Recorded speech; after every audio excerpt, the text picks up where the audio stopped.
You say something different than what is here. When you translate it, you give something different than what is here.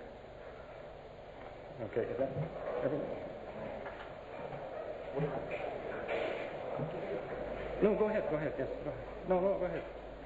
The Quran refers to Adam or Adam, Ibrahim or Abraham, Daud or David, Jesus or Isa, and several others as prophets of Allah. If we accept them all as prophets of Allah, how far is it right or wrong to say that the religions taught by all these people were Islam? How correct is it to say? Well, the Quran talks about Islam before 14 centuries ago anyway. It says this was a term that Abraham used to use and so on. It's unfortunate that in translations of the Quran, when they translate one particular verse, they translate every word except one, and it gives a lot of misunderstandings. There's a verse which says, if anyone wants a religion other than Islam, God will not accept it of him.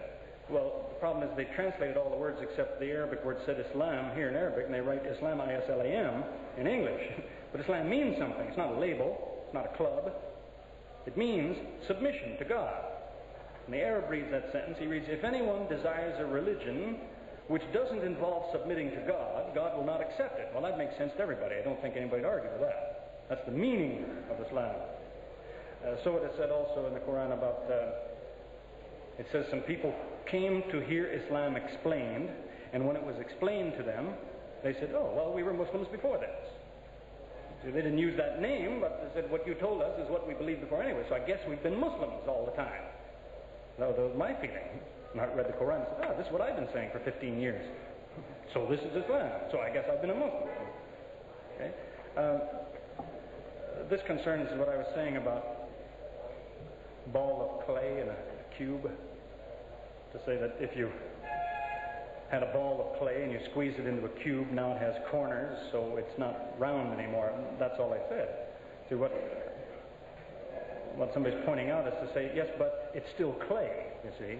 It used to be round, now it's got corners on, but it's still clay. So couldn't it be that's how God becomes man? But see, that's exactly the point. God is supposed to mean a lot of things. One of the things that it means, you say, this is God. You mean, this one here, he knows everything that can be known. That's one of the things you mean. So that you change the shape of the clay, it's not round. That it's still clay, don't argue about it. It's not round. Just as if you could imagine that God becomes a man, it's not correct to say he's still God. Because when you say God, you mean he knows everything that can be known. Men don't have that capacity. So, whatever he is now, he isn't what he used to be. There's a verse in the Bible that's reported anyway, that Jesus said, there are things God knows which I don't know. You see, so whoever says that, even if he used to be God, he isn't anymore. And he says, what God knows, I don't know.